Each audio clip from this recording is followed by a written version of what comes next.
사과는 이렇게 이루어져야 한다. 자기가 잘못했다 생각되거나 상대가 나로 인해 상처받았다 생각될 때에 시간을 끌어서도 안 되고 즉시 진심으로 해야 하며 변명을 해서도 안 된다. 만일 상대가 상처받은 것을 몰랐다면 그 사실을 알았을 때라도 곧바로 사과해야 한다. 시간이 지나면 잊혀질 거라고 기대하며 은근슬쩍 넘어가서도 안 된다. 사과 대신 다른 걸로 잘해주면 된다고 생각하여 밥을 사주거나 아무 일도 없는 듯 커피를 한 잔 갖다 주거나 친근한 척 어깨를 툭 치거나 쿨한 척하며 아무 일도 없는 듯 인사하며 넘어가려고 해서는 안 된다. 그건 사과도 아니고 쿨한 것도 아니다. 아주 못 배운 행동이며 비겁한 사람인 것이다. 자신의 입으로 준 상처는 반드시 그 입으로 내가 잘못했다고 소리내어 사과하여야 한다.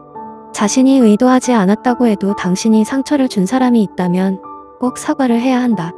진심으로 사과를 하고 상대에게 있는 응어리를 풀어주고 내가 꽂은 비수를 빼주어야 한다. 내가 준 상처에 대해서는 자신이 책임을 져야 한다.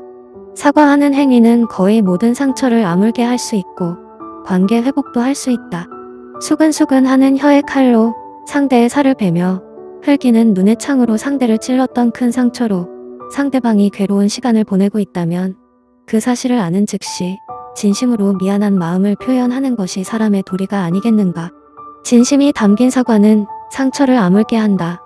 상처를 주고도 가해한 사람이 더 뻔뻔히 큰 소리치고 웃으며 아무 일도 없다는 듯 다니는 것이 상대의 마음을 응어리지게 하는 것이다. 주변 사람들의 역할도 중요하다. 가해자를 질책해야 하는 게 정상이지만 가해자가 인맥이 있고 단체에서 권력이 있는 자라면 오히려 피해자를 비난하는 경우도 있다. 물에 빠진 자를 건지는 방법은 그냥 구해주는 것이다. 타인을 구할 수 있을 만큼 수영 실력이 좋지 않다면 도구를 이용하거나 신고를 하거나 하는 여러 가지 다른 방법도 있다.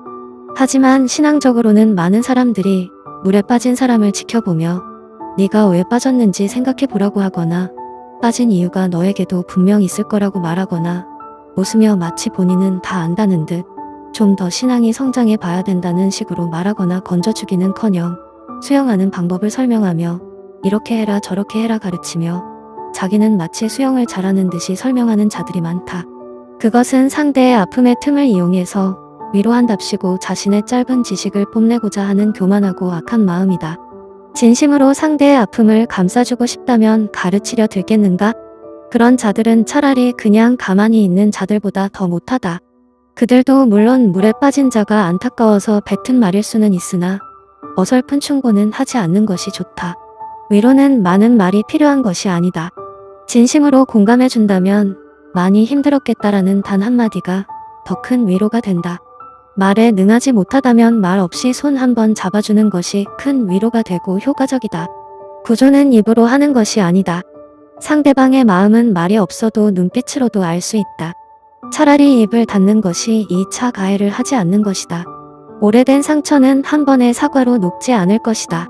얇게 쌓여있는 눈과 두껍게 얼어있는 얼음이 어떻게 같은 시간에 녹겠는가. 그러나 따뜻함이 지속되면 결국 녹는다.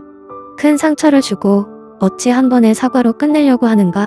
사과는 상대의 마음이 완전히 풀어질 때까지 계속 여러 번 하는 것이다. 그게 상처 준 사람으로서도 진심일 것이다. 사람이 힘들 때는 작은 위로도 큰 힘이 된다. 반면 사람이 힘들 때 작은 괴롭힘도 큰 상처가 된다.